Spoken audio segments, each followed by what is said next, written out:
All right. Well, this article is rather short, but I think there's a lot of grist.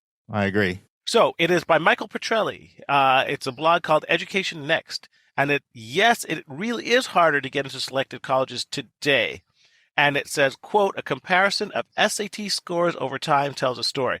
So she starts with an anecdote that we're all familiar with, Mark, because we look at what our kids are scoring and how good they are. And these mind-blowing percentages of applicants and the single-digit admissions. And it was never that hard for me to get into Princeton or to Harvard or any of our peers to get into whatever colleges they got into 20 years ago. Hey, man, not 20, 35. Don't make it sound like you're like 35 years old.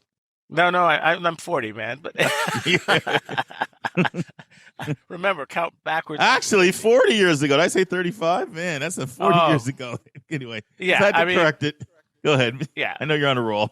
Well, it was unbelievable. So the question was, it was trying to qualify, is it truly harder?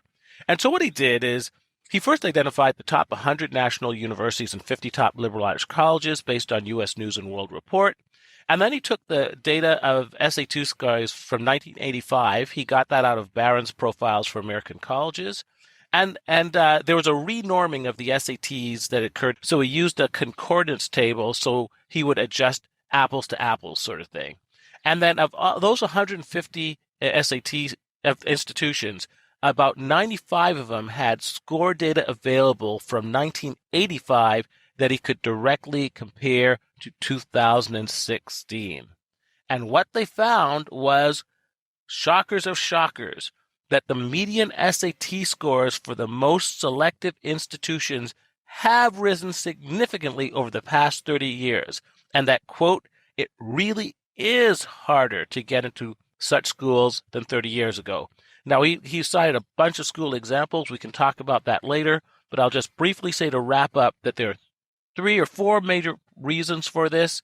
Number one, the U.S. population has increased. Number two, America is a richer and better educated country. Number three, the upper middle class has really dominated in its growth of the population as it pertains to college admissions. And number four, there's an increased mobility of these top students in terms of considering all these colleges. So that's a quick summary, Mark. Where would you like to take it? Yeah, one thing, it's a great summary. One thing I like to say is one thing he says in the preamble is he talks about, well, why don't I just use acceptance rates? Mm-hmm. Why am I using test scores instead of acceptance rates? And the reason he says he doesn't use acceptance rates are the following.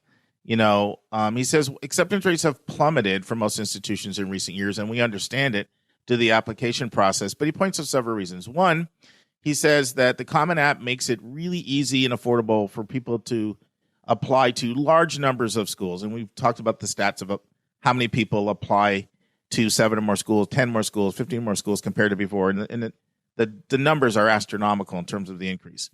And he also talks about this. He says, in fact, I'll read this. It says, given that the college rankings list gives a lot of weight to rejection rates, colleges face strong incentives to push those rates as high as possible by doing such things as generating large number of applications from students who are unlikely to be accepted.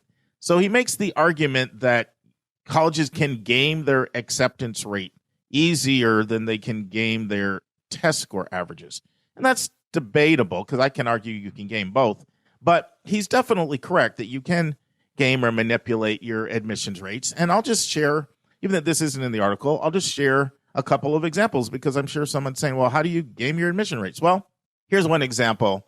There are about 43 schools in the country that are affiliated with the QuestBridge program, which is an amazing, amazing program. At some point I'll do a deep dive into QuestBridge, but it takes gifted and talented, and I mean really gifted and talented, under-resourced kids and supplies a steady stream of these kids for some of the wealthiest and most selective schools in the country. And so QuestBridge literally sending almost 20,000 kids to these schools.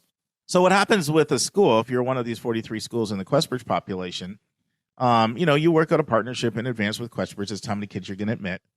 And let's say you're a school that's taking 30 kids, which is a lot of times they'll see those kinds of numbers. It depends on the size of the school. If it's a smaller school like a Amherst or a Wesleyan or a Williams or Pomona, Davidson, schools like that, Middlebury, it's going to be a lot smaller number than if it's a larger university like an Emory or a Stanford. or U Chicago. Those schools may oftentimes take as many as 100, close to 100, where the smaller schools might take 15 to 30. But just to get right to the nub of it, Dave, I've had colleges admit to me that 13% of all of their applicants come from Questbridge. Wow. So because there's literally thousands, of applicants in their system. So that's a way. I mean, listen, I'm not saying schools join Questbridge to inflate their app numbers, but it does inflate their app numbers. Normally they do join because there's incredibly gifted and talented kids and they want them in their applicable. Let me get that straight. But the point is, they're not going to take, if it's a school that's getting 700 or 800 applicants from Questbridge and they're going to take 20 or 30, their numbers are going to go up. So that's one. Another way, Snap apps, VIP apps. We've talked about these before. Priority apps where you get this email that says, you are one of the most incredible people in our applicant pool this year. And guess what we're going to do for you? 1, we're waiving the app fee completely. 2, we're waiving the essay requirement. 3, you're eligible for a $20,000 scholarship. All you need to do is sign your name. Okay. One of the reasons why schools do that, it's super easy. It can inflate their app numbers. They get a ton of people, and they consider that an application. Another thing, there's no official definition of what an applicant is. Some schools use literally filling out the first part of it. That's an applicant. There literally is not an official definition of what an applicant is. So those are just some ways in which schools can manipulate their application number. So he chooses not to use acceptance rates, because normally when you read any article about selectivity, it's all based on acceptance rates. And I will tell you this. The best way to actually look at selectivity is a combination of acceptance rates and test scores. That's the best way, but he chooses just to use test scores, which in and of itself, there's enough data for him to make a lot of the points that he's making. I also want to say this, it may be confusing to people. Like you and Dave are always telling me, or always saying that, 67% of kids get in and it's never been easy to get into college. Now you're telling me the opposite thing. So keep in mind, there's 2,300 four-year accredited schools out there. We're talking here about really 10% of those schools, 230, and even 5% where it's gotten even more selective, and then even 2 or 3% of that where it's gotten even incredibly more difficult. So the point we've said before still stands. It's never been easier to get into a U.S. college. We're just focusing here on the most selective of those U.S. colleges. Well, yes, I did. And I just really want to emphasize, when you look at the Common App, Mark, remember when we were applying back in the antediluvian area? That's really what it was. Antediluvian, that's a good word for it. When that crazy guy was building that big ship to put all the animals in. but remember, we had to write out the applications by hand, that every school had its own unique application, that the fees were expensive even back then. And there was a really more of a regional focus. A lot of Midwest schools didn't know about East Coast schools and so forth. And so you had to put a lot of time and effort into applying to just one college. Consequently, most kids only applied to 3, 4, 5, maybe 6. Now, at a press of a button, you can apply to 50. Yeah, not quite 50. The Common App caps at 20. Right. But still, yeah, I mean, it was very, very common to apply to 2 to 3 schools. I mean, that's all I did. I just applied to 2 schools. Like, that's unheard of, That's right. So these are all really good points. And I do think, let's dive into some of the numbers so we can see some of the differences here that he does point out. And one thing I want to add to the data that he has here, Dave, so he focused on how test scores have really increased from 1985 up until 2016.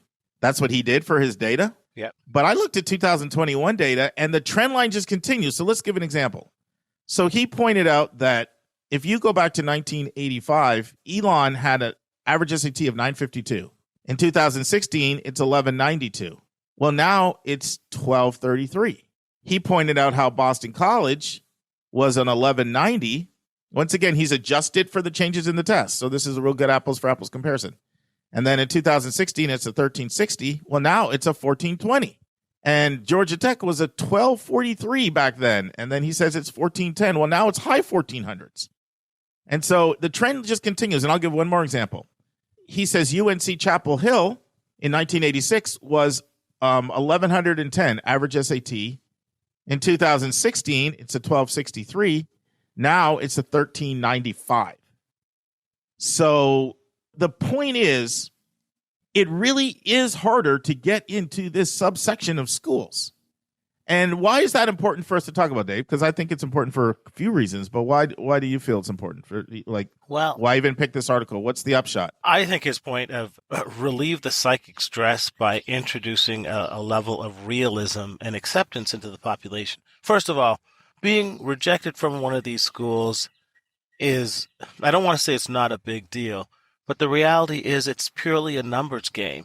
And it does not mean that you were not competitive or acceptable or in any way couldn't succeed at this school. It just simply means that the numbers are so crazy now that the strongest students out there applying to some of these colleges is a total lottery play for many. I'm going to give an example and make it really concrete. So I was talking to a student this week, 1560 on her SAT, very high grades, all rigorous courses, all that stuff.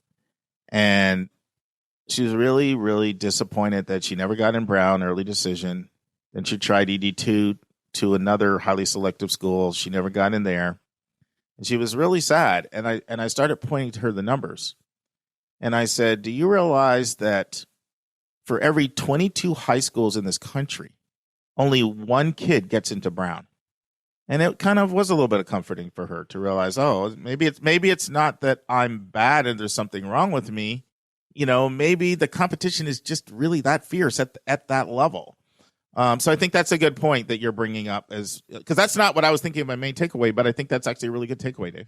Well, and you make up this part a lot, Mark. I mean, copy your data. You also tell me how many high schools are there in the United States right now? Like 40,000? 43,000. 43,000.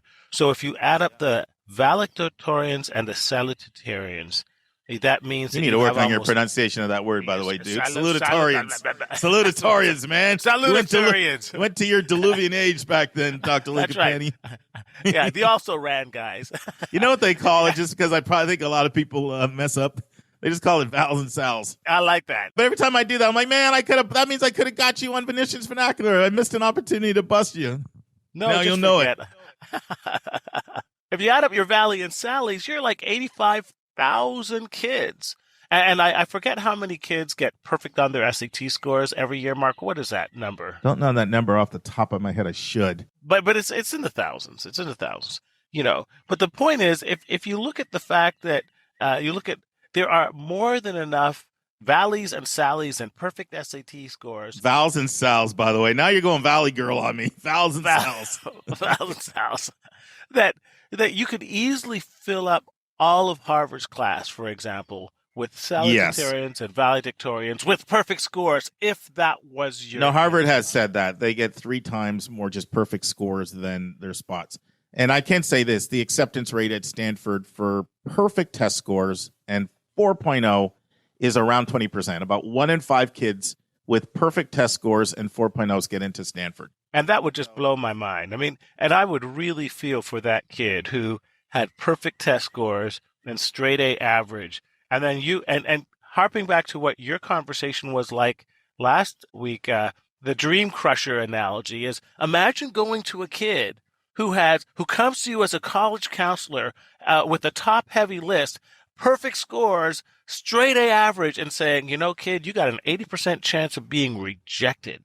Why don't you readjust this list? Well, I did that with a student I'm working with this year that was on pace to be valedictorian. Test scores, this is a different kid, not that 1560, but test scores actually almost identical to that, actually. And Stanford was the first choice. And if you heard last week's episode, I'm very honest with people. And I told them, listen, Stanford absolutely should be on your list. Go for it. You're interested, but I want to prepare you, and I don't want you to get your heart set on it, because, honestly, in that pace, I didn't necessarily know if the extracurriculars or some of those other things were going to make her competitive. And I just told her that it could absolutely happen, and I'm not telling you not to apply. I'm just telling you I want you to guard your heart. So, yeah, that's my job, and I have to do that, and it ended up not being, unfortunately, I was hoping to be wrong, what I mean? It's not like I want to be right, but when the student didn't get in, I think that conversation helped to prepare her a little bit for it. That's right. That's right. Mark graduated from Dream Crusher Academy. Dave's not going to forget the students giving the Dream Crusher shirt to the college counselor in Virginia that I shared last week. He's been talking to me about that off air. I shared that at our KIP staff meeting, and then my boss said, I don't know what to say after that. That was just a drop the mic moment. Let's just end staff meeting right now. Exactly. So there's another reason, though, Dave, that I wanted us to talk about this article. And to me, this is really, really important. And it's because if parents don't understand what we're talking about, then they inevitably put unrealistic expectations and pressure on their kids. And it's completely understandable. If Northeastern is the school, you remember I read the article from Gus that he sent in 2 weeks ago. He said, while I pine for the days when Northeastern, helped a kid like me who didn't have it all together and gave me a chance, I'm so proud of what it's become. And I read his email that he said I could read. If you're thinking Northeastern was the school it was when you applied, then, you can just make these very innocent comments to your kids like, oh, well, let's throw Northeastern on the list. At least we know you're going to get in there. And then just imagine the devastation that happens to your kid. And one thing I want to say, and I cannot emphasize this enough, for all the research out there, and we've talked about this on this podcast, of how kids look to their peers as they get older for oftentimes primary sources of influence, kids never, ever, ever stop wanting to make their parents proud. And I'll tell you, I had a conversation with a client that I'm working with. I'll say this. She's in the state of Nebraska. And she's really done well in this college admissions process. Like, she's gotten a lot of acceptances, a very, very high percentage of acceptances. She had a really great list. She's in a lot of different schools. And so I was asking her, I said, so, how do you feel about your options? You know what she said? Take a guess what she said, Dave. Probably something in reference to I feel great, but my parents don't, or something. No. She said, I really feel great because I feel like my parents are really proud of me. There you go. And so I bring that up because kids never, ever stop wanting to make their parents proud of them. And that's the primary reason I wanted to read this article, because I want parents to readjust their expectations for the results from their child, whether we're talking about a stretch school, a challenge, or a reach school, or if we're talking about a probable. And I just want to interject how helpful, Mark, this was with our own daughter. You were so helpful for two reasons. Because when I started the college process, I didn't know about this. I just thought getting into an Ivy was like when I got into Ivy decades ago. And so it was really shocking to me when you actually had to be really realistic and say, it's very hard. Your expectations are unrealistic, but more importantly, don't foist those expectations on your kids. The fact is, you have to love them regardless. And then the other thing that you said was build a balanced list and make sure you love every single school on that list, and really work to not just focus on the top, but focus on the solids, and visit them, and know that no matter what happens in this process, you as a parent will be proud of this list. And so often, if you communicate that to your child, that at the end of this process, no matter what happens, you will be fine and I will be proud, we would alleviate so much of the psychic stress that's occurring with these kids that are resulting in anxiety, suicide, depression, and so forth. So that's such an important message. And I remember, too, that when we built this list, Mark, and you expanded the possibilities, and we went out and visited some of those schools, I loved all those schools. Yeah, you really did. Dave was like, I love Emory. I love Rice. I love Rice. Like, there's a bunch of different schools, and you were loving all of them when you'd visit. Yeah. In fact, my biggest thing is that my daughter didn't love the schools as much as I did, and some were like warm weather schools. And here I know. From Chicago. I remember you loving Pomona.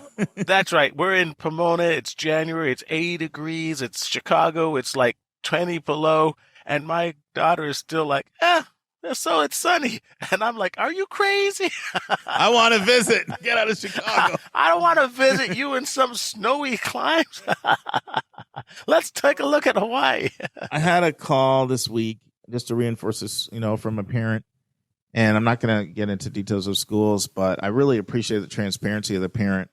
And they were like, Mark, I think I made a big mistake. And I said, what's up? And they said, my daughter got in, and they named the name of the school, and it's actually one of these schools that's incredibly selective, but not everybody knows it. And I sort of said, "Oh, good," like in a ho hum kind of way. And my daughter, and then the parent was like, my daughter said, "That's it? Do you know how hard it was to get into that school? Do you know what the acceptance rate is?" And you're just sort of like ho hum about it. And he was being really honest with me, like, I feel really bad. And the point is, it's just really, really easy to do that in a really innocent way. It can be the most unbelievable, loving, dedicated parent in the world if you don't understand how these schools have changed. Right. You know, here's another example. UCSD, okay? University of California, San Diego. Go back 1986, 1160 was the median SAT score. Go to 2016, it's 1337. And then 2020, it's 1360. And keep in mind, there's a priority given to California residents, so you can expect it to be even harder out of state. So they have to keep, UC system has to keep a certain percentage of kids from California, be more than 25%. I want to give a very popular choice. Remember, Mark, when we were going to school, that USC was known as the University of Second Choice. Oh my goodness, USC is really tough. And now USC is like the LA Ivy, and I was shocked. Wow. And I'm like, oh, you mean people are willing to go to prison to get their kids into USC? Hey, Dave, let me give you an example from this week. Another student I'm working with, valedictorian. And I'm not talking about valedictorian in class sizes of 20 or 30. I'm talking about, school sizes of 400 and 500. So I'm talking to valedictorian. I mean, student is going to be valedictorian, which basically means straight A's for all 4 years, right? And this is a student. They're in at Cal Berkeley. They're in at UCLA, even if they're out of state. They're in at schools like WashU, and other really competitive schools, with, really, really strong student bodies. Not in at USC. Just today, I did a session, the new student in Texas, and they forwarded me a letter they received from USC before the session. And this is what it says. We received nearly 71,000 applications for admission, but we only have capacity to enroll 3,200 students in our entering class. Now, this is the key line. Check this out. Of those offered admission, most achieved nearly straight A averages in a rigorous schedule of classes. So I know colleges are oftentimes trying to enhance their perception of selectivity, but those are some pretty compelling numbers. 71,000 applications, most with near straight A's, Wow. Wow. And so we're talking about USC's pushing single-digit acceptance rates now. So, no longer University of Second Choice or Second Chance or all those little jokes you used to hear. That's right. And I would like to make the point that USC is not on the beach, but that's okay. Well, how would you like to wrap this up, Mark? No, I think people understand a way. I'd say parents, educate yourself so that you don't make the mistake of increasing your child's mental duress and their pressure. And like, they're not going to feel like you're proud of them if you're like, everybody gets into that school. And it can happen in a really innocuous way. And so, knowledge is power, and be mindful of it. I would encourage you to educate yourself on your own about the difference in selectivities that have happened at various schools, and so that you can apply appropriate comments in your interaction with your child and in your expectations for your child. And I just want to close by doing a real shout out for the college spotlights, Mark. What are we up to in the college spotlights now? 72 or 73, and as soon 72, as soon as we finish the book chapter, we're going to go back to weekly on that too. So I know we're doing bi-weekly. And there are so many great colleges on that list. We're probably up to over 30 or 40 colleges that are colleges that your kid would love, that could be on any list of a median high performance child with a good chance of acceptance that does not apply here. So the fact is that you can build a list to be assured that no matter what happens in your process, your kid will get into a really amazing school that will get him where he needs to go. And so I really encourage people to focus on the college spotlights every week, because that's going to add to your knowledge base and help alleviate some of this stress. And one thing I'll ask a favor of everyone, if you can share the college spotlights with your college counselor, your guidance counselor, because it's a great resource that they can share with their other students. And it's one of the reasons why I feel passionate about it. I can't wait till we get to 300, Dave. And literally, we can reach out to all the college counselors and guidance counselors and say, look, send this as a link to your students. So it takes time. We're getting there. We're getting there. We're getting there. We're getting there.